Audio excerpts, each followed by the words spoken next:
ராஜராஜ சோழ மன்னன் செய்த போர்களை பற்றி தெரியுமா உங்களுக்கு?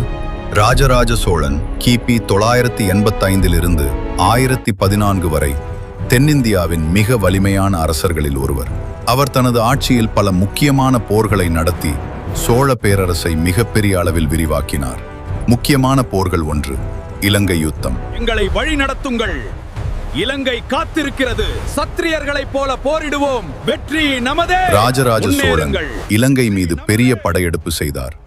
வட இலங்கையை முழுமையாக கைப்பற்றினார். அனுராதபுரம் நகரம் அழிக்கப்பட்டது. சேர நாடு அழிந்தது.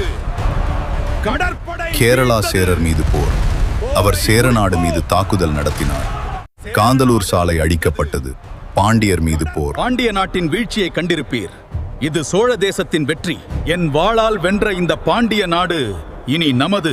பாண்டிய நாடு மீது வெற்றி பெற்று மதுரை பகுதி சோழ ஆட்சிக்குள் வந்தது.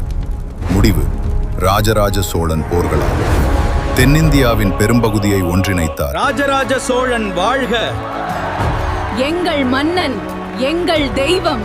ராஜராஜ சோழன் மேற்கொண்ட அனைத்து போர்களிலும் வெற்றி பெற்று தன்னுடைய சோழ தேசத்தின் கீழ் அனைத்து பகுதிகளையும் கொண்டு வந்தார்.